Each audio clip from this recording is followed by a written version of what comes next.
क्या कभी आपने ऐसे साइकोपैथ के बारे में सुना है जिसे दूसरों को तड़पाकर मारने में बहुत मजा आता हो?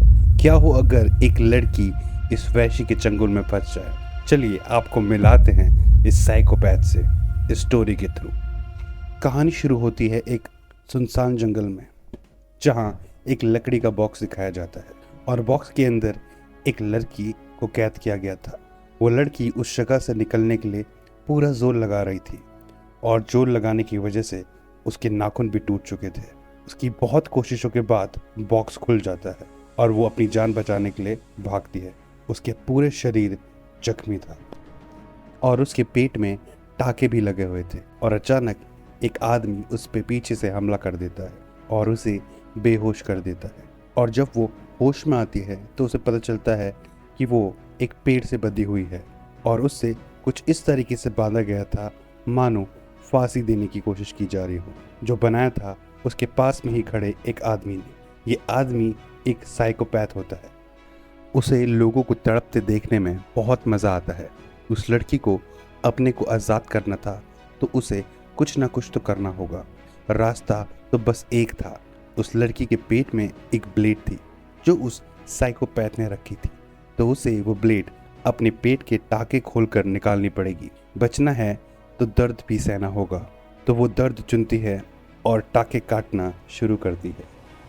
इस कोशिश में उसकी सारी आंतें बाहर आ जाती हैं। वो जैसे तैसे ब्लेड निकाल लेती है और अपने गले की रस्सी निकालकर खुद को फ्री कर लेती है। वो साइकोपैथ उस लड़की से पूछता है, क्या तुम ये मौत का खेल आगे जारी रखना चाहोगे? वो लड़की डर के मारे मना कर देती है और साइकोपैथ की बंदूक से खुद को गोली मार लेती है। अगले सीन में अब एक होप नाम की लड़की को दिखाया जाता है। वो अपनी बेटी के साथ बैठी थी और फिर हम देखते हैं कि होप भी उसी बॉक्स में कैद है। होप बहुत ज़्यादा इंजर्ड है। उसके पेट में भी टाके लगे हुए हैं और वहाँ से बहुत ज़्यादा खून निकल रहा है। होप भी वहाँ से निकलने की बहुत कोशिश करती है पर वो उसमें नाकाम हो जाती है और पता नहीं क्यों साइकोपैथ ही होप को बॉक्स से खुद निकाल देता है और वो वहाँ से अचानक गायब हो जाता है। बाहर निकलते ही होप को अपनी बेटी की चिंता होती है। वो अपनी बच्ची को ढूंढने के लिए जंगल में आगे बढ़ती है और उसे उसकी बेटी का टेडी बेयर भी मिलता है और अचानक से साइकोपैथ उस पर वार कर देता है और उसे बेहोश कर देता है। और जब उसकी आंखें खुलती है वो देखती है उससे भी पहले लड़की की तरह पेड़ से बांधा हुआ था और फांसी देने का सेटअप लगाया हुआ था। और होप देखती है उसके आगे एक दूसरी लड़की की लाश लटकी है। अब बचने का रास्ता सिर्फ एक था, उसे अपने पेट के अंदर से ब्लेड निकालकर अपने गले की रस्सी काटनी होगी। साइकोपैथ होप को एक लकड़ी का टुकड़ा देता है और वो अपनी जान बचाने के लिए और अपनी बेटी को याद करते हुए अपने टाके खोलना शुरू करती है। बड़ी मुश्किल से वो ब्लेड निकालती है और अपने आप को फ्री करती है और साइकोपैथ फिर से उससे वही सवाल पूछता है, क्या तुम ये मौत का खेल जारी रखना चाहोगी? अपनी बेटी को दोबारा देखने के लिए वो बिना किसी सोच के साइकोपैथ को हाँ कर देता और ये सुनते ही साइकोपैथ होप का पेट सील देता है और उसे वापस अपने कैंप घसीटते हुए ले जाता है। और जब होप को होश आता है तो वो देखती है कि जंजीरों से उसे बांधा हुआ था और जब साइकोपैथ उसको पानी देता है तो वो उसे बहुत जल्दी पी लेती है क्योंकि वो बहुत दिनों से प्यासी थी। और जब होप साइकोपैथ से अपनी बेटी के बारे में पूछती है, साइकोपैथ गुस्सा हो जाता है और बोलता है, अब ये सवाल दोबारा मत पूछना, अब मैं ही तुम्हारा भगवान हूँ। और होप उसके सामने बहुत गिड़गिड़ाती है कि प्लीज़ मुझे छोड़ दो, मुझे जाने दो प्लीज़। और साइकोपैथ उसे एक ज़ोरदार तमाचा देता है और उससे कुछ खाने को देकर अंदर चला जाता है और होप भी वहीं सो जाती है और उसकी नींद बर्तनों के गिरने की आवाज़ से खुलती है।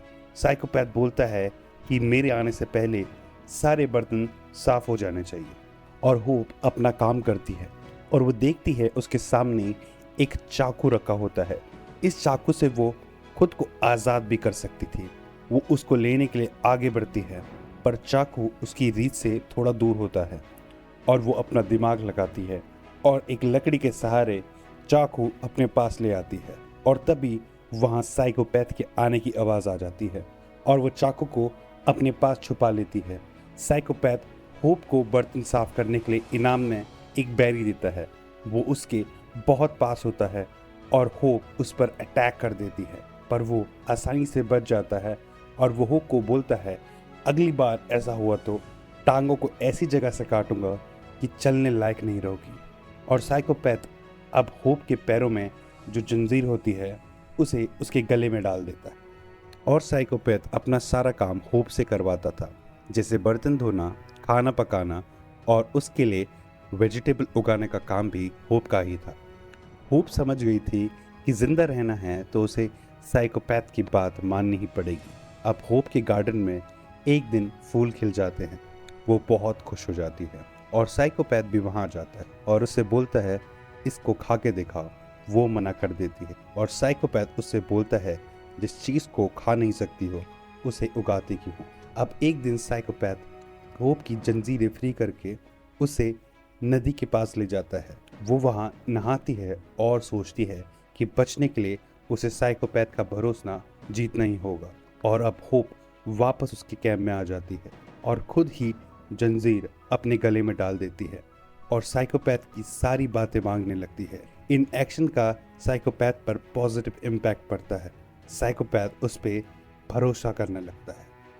उस रात साइकोपैथ होप के साथ ही सो जाता है और होप जब सुबह उठती है तो देखती है साइकोपैथ बहुत गहरी नींद में सोया था। वो उसकी चाबी चुरा लेती है और भागने की कोशिश करती है और वो साइकोपैथ को चाकू से भी मारने की कोशिश करती है, पर उसका दिल नहीं मानता और वो साइकोपैथ के पैरों पर कट लगा के भाग जाती है। वो भाग रही होती है और साइकोपैथ भी उसका पीछा करता है। वो भागते भागते एक बॉक्स के पास पहुंचती है और उस बॉक्स में उसे अपनी बेटी की एक ब्लैंकेट मिलती है और उसकी बेटी के कुछ बाल मिलते हैं। वो बहुत रोती है और साइकोपैथ वहां पहुंचकर उसको पकड़ लेता है और उसकी टांगे तोड़ देता है। वो टांगे इतनी बुरी तरीके से तोड़ता है कि उसकी एक हड्डी बाहर निकल आती है। अब वो होप को घसीट कर अपने कैंप में ले आता है और उसको जंजीरों से बांध देता है। होप को दर्द हो रहा था। साइकोपैथ उसके कोई भी इलाज में हेल्प नहीं कर रहा था। वो बस होप को के द्वारा दिए गए उसके जो जख्म है उनको ठीक कर रहा होता। होप उसे बोलती है कि मुझे मार दो। साइकोपैथ बोलता है, वो भी तुम खुद कर लो। खुद को मारना इतना आसान भी नहीं होता है। साइकोपैथ वहां से चला जाता है और होप को सारा काम करने के लिए बोलता है। होप अपना पाँव ठीक करती है। वो अपनी निकली हुई हड्डी को अंदर डालती है और अपने पैरों को लकड़ी से बांध लेती है और सारे काम उसी हालत में करती है। अब 8 दिनों बाद साइकोपैथ आता है और इस बार वो अपने साथ एक दूसरी लड़की भी लाया होता है। वो लड़की बहुत जोर से चिल्ला रही होती है। होप उसे चिल्लाने से रोकती है। होप उस लड़की से बोलती है, चिल्लाओ मत, मैं तुम्हारी मदद करूंगी। पर वो लड़की होप की बात को अनसुना कर देती है और जोर से चिल्लाने लगती है। गुस्से में आकर साइकोपैथ उसकी जबान काट लेता है और उसके मुंह से बहुत ज़्यादा खून निकलने लगता है। वो और जोर से चिल्लाने लगती है।